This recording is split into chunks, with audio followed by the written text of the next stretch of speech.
amanecemos con las piernas, los pies o también los ojos hinchados y no sabemos qué es lo que está causando esta situación. Vamos a hablar de este problema que afecta a muchos con el nefrólogo Enrique Pérez Pozo, que justamente está con nosotros a esta hora de la tarde. Doctor, muchísimas gracias por estar con nosotros. Encantado de estar con ustedes y a todas las personas que nos están viendo por la televisión.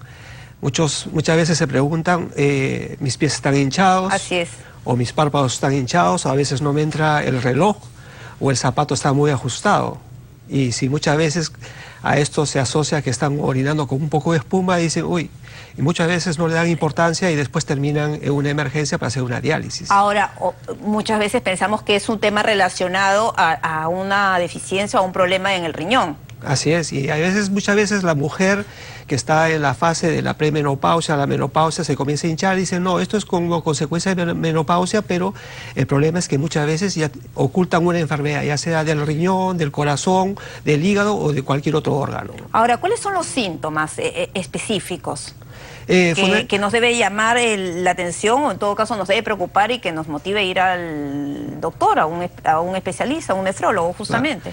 Bueno, cuando hay una hinchazón en una sola parte del cuerpo, por ejemplo el tobillo, la rodilla, generalmente se asocia a una enfermedad inflamatoria, puede ser por una osteoartrosis o puede ser un ataque de gota.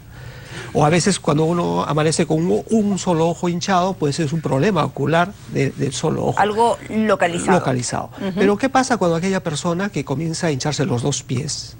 O que las manos. No se pueden poner muchas veces los anillos. Los anillos, o apretan la parte del pie y deja una especie de hueco o fovea que le dicen los médicos. Ajá.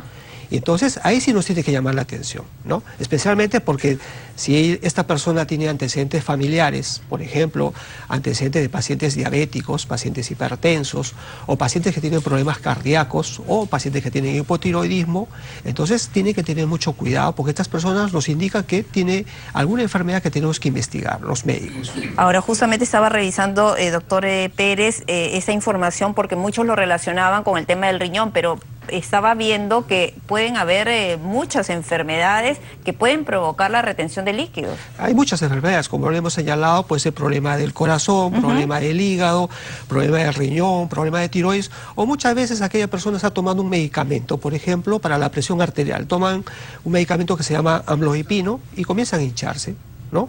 O aquellas personas que están tomando corticoides o aquellas personas que están en tratamiento contra el cáncer y muchas veces se hinchan. O por ahí una persona que tiene un dolor de muelas o un dolor de cabeza se toma un antiinflamatorio y comienza a hincharse, ¿no? Entonces se automedica. Se automedica, ¿no? Nosotros siempre decimos que la automedicación es perjudicial porque muchas veces oculta la enfermedad de fondo, ¿no?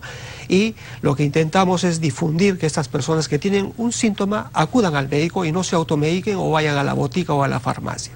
Y donde pues muchas veces los vendedores se creen que han estudiado pues los tantos años en una universidad de medicina. Lamentablemente esto es nuestra sociedad, por eso que muchas veces en Europa la probabilidad de vida de una persona es mayor porque tienen acceso al sistema de salud más fácil que en nuestro país, ¿no? En nuestro país la gente tiene que ir mucho a los hospitales y prefieren ir a la farmacia que les da un medicamento y dice ya se sanó, ¿no? Claro que no es así. Ahora yo estaba revisando, insuficiencia venosa crónica también puede ser una causa de hinchazón de estas extremidades, también el linfedema. ¿Qué es el linfedema?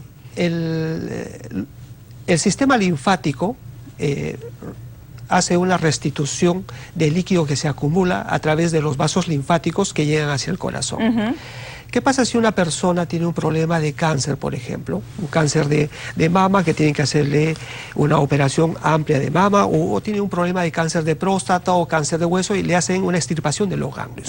Entonces, al extirpar los ganglios, el trayecto de los vasos linfáticos se obstruye, entonces las personas se comienzan a hinchar, ¿no? Entonces es generalmente como una consecuencia del acto operatorio, de la radioterapia, pero también hay casos de linfedema congénito. Son estas personas que han nacido con este problema y ven que tienen las piernas así como botas, pero es bien raro este tipo de enfermedad del linfedema congénito, pero más está relacionado a problemas de cáncer y todo este tipo. Tratamiento contra el cáncer. Así es. ¿Y qué hacer?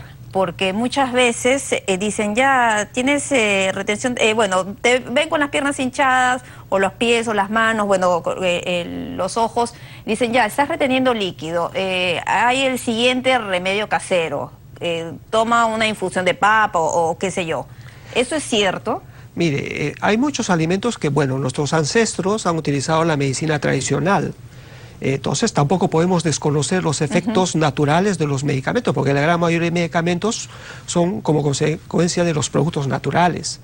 Pero siempre nosotros recomendamos que la persona tiene que ir al médico. Para hacer un diagnóstico exacto. Exacto, ¿no? ¿Qué Entonces, enfermedad tiene? Claro, entonces lo primero que va a hacer el médico le va a decir, mira, vamos a hacer un análisis de sangre, vamos a hacer análisis de orina, vamos a hacer algunos tipos de pruebas para identificar por qué esta persona tiene hinchazón. Porque eso no es normal. No es normal. No es porque ha estado muchas horas caminando o muchas horas pues en trajín, como se dice. Hay algunos casos, por ejemplo, de aquellas personas que están mucho tiempo sentados. ¿Cuántas horas, por ejemplo? Por ejemplo, ¿más de cuánto se podría presentar ese tipo de especialmente aquellas personas problema? Que viajan con frecuencia, por ejemplo, viajes largos de 4 o 6 horas, que están en una posición.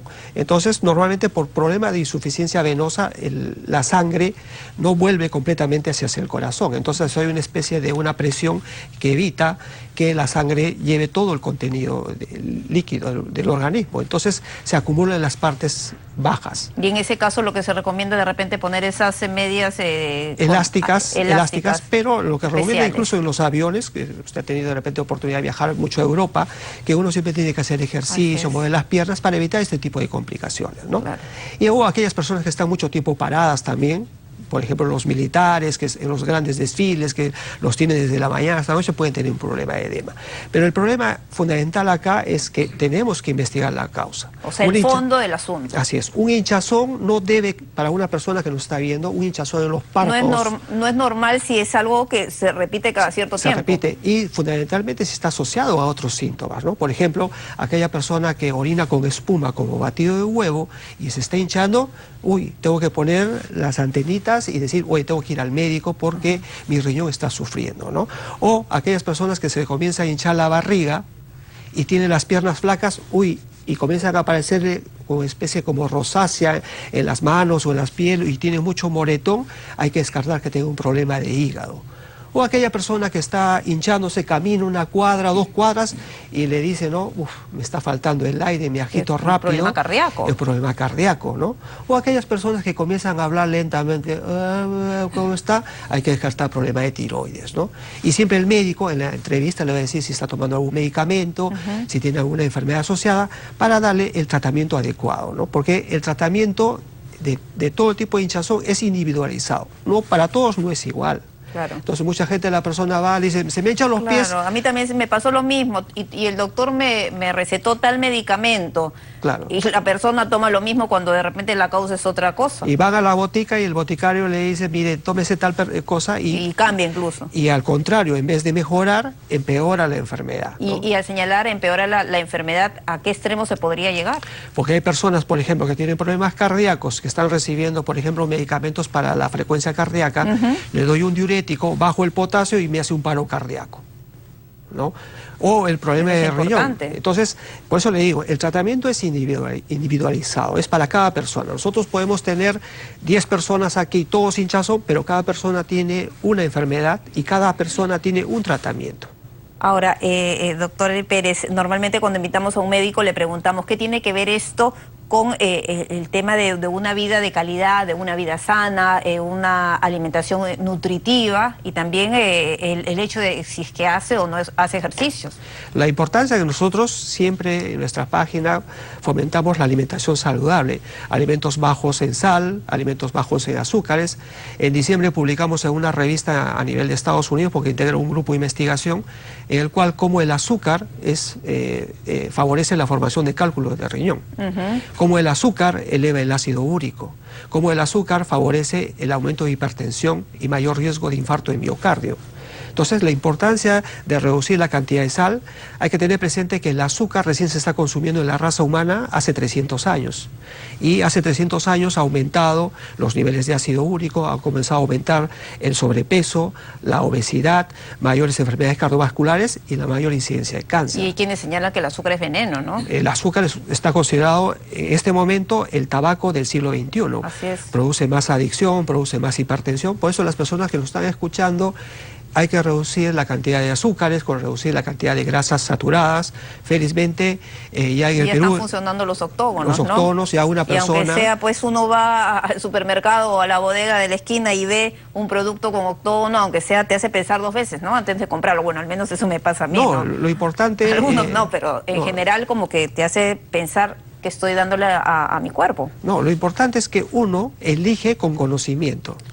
Claro, si yo quiero tomarme una gaseosa, yo sé que eso me produce daño, pero lo elijo con convencimiento. Pero lo que pasaba es que antes nos consumíamos, pero nadie nos indicaba lo que tenía este producto, ¿no? Ahora, y el tema de los productos lácteos, ¿tiene algo que ver? Porque, bueno, se recomienda no consumir mucha sal ni mucha azúcar, eliminarla o disminuirla, pero en el caso, por ejemplo, de los productos lácteos, porque también hay como que una polémica en que si es conveniente o si va a tener un impacto negativo en nuestra salud. Normalmente lo que se recomienda, por ejemplo, para un niño, la lactancia materna es la alimentación, porque gracias a la lactancia materna hemos subsistido hasta el día de hoy. Después de los 6 meses, la lactancia se va reemplazando por alimentos que se van asociando a la tolerancia del niño. Pero después de los 2 años, la lactancia materna, porque la leche pierde su calidad, entonces tiene que ser reemplazado con alimentos saludables. El problema es que ahora estamos en un mundo globalizado en el cual tenemos todos los productos lácteos. El problema que tenemos actualmente es estas vacas son alimentadas ¿con qué productos? ¿No? Tenga presente que ahora tenemos las aguas de los relaves. Eso va a irrigar todos los productos de la agricultura. Y estas plantas van a absorber metales pesados, el mercurio, el cadmio, el cromo, y todo esto está ocasionando una serie de enfermedades, como sucede en las alturas. Nuestros niños tienen anemia. Y la anemia no solamente es por deficiencia de hierro, sino porque muchos de estos niños están intoxicados con metales pesados. Hablando de niños, ¿desde qué edad se podría presentar una retención de líquido en este sector de la población, en menores de edad? Solamente con decirle que tenemos niños de 3, 4, 6 meses en diálisis. La retención de líquido se da en todas las edades de la vida. Por eso cuando una persona me dice, ¿y cada cuánto tiempo tengo que hacerme yo el chequeo del control de riñón? Le digo, no. El chequeo de control de riñón se da desde que nace hasta que uno deja la tierra. ¿Y cómo hacemos ese examen? ¿Solamente con un análisis de orina o tiene que hacerse también de sangre? Análisis de sangre, análisis de orina y una ecografía de riñón. Ok, ¿y cada cuánto tiempo, bueno, en la edad adulta recomienda? ¿Cada año? Normalmente también es cada año. Tenga presente que yo siempre hablo con los pacientes, le digo, señora, si usted tenía un hijo con bajo peso al nacer, o que ha sido prematuro, ya la bibliografía señala que estos niños van a tener mayor riesgo de hipertensión y mayor riesgo de enfermedad renal cuando sean adultos.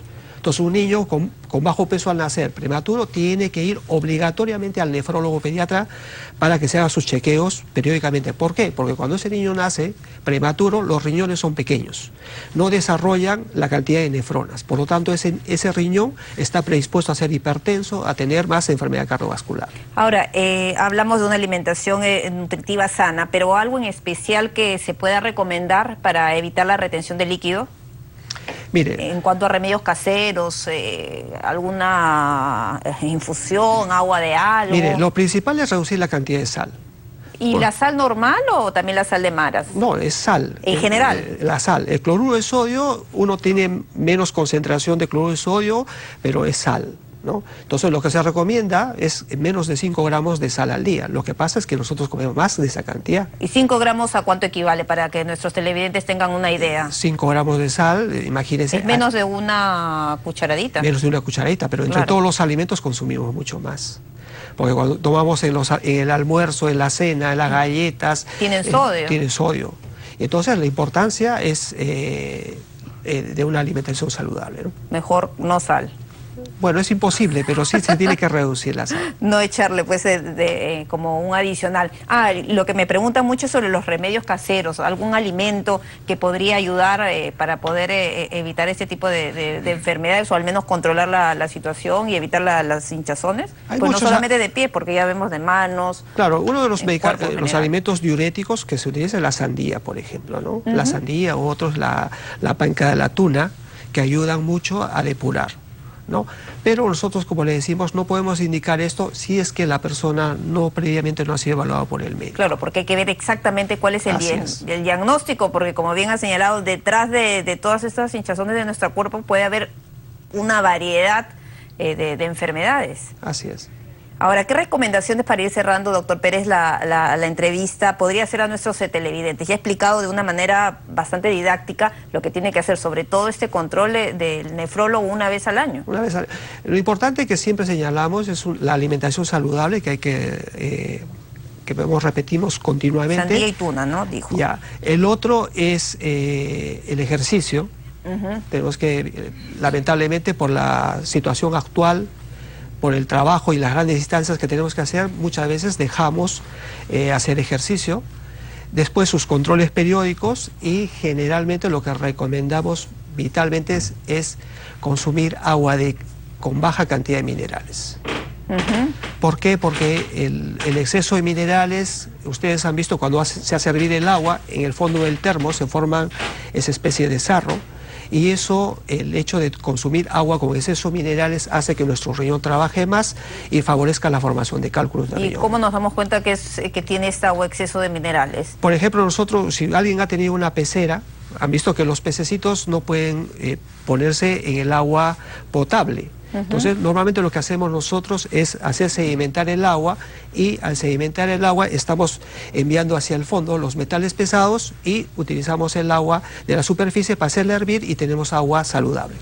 Muy importante. Bueno, doctor Pérez, por estar con nosotros aquí en nuestro bloque Más Salud. Muchas gracias. Ya sabe, hay que hacer caso a las recomendaciones de nuestros médicos. Muchas gracias por estar aquí. Y de esta manera cerramos nuestro bloque Más Salud.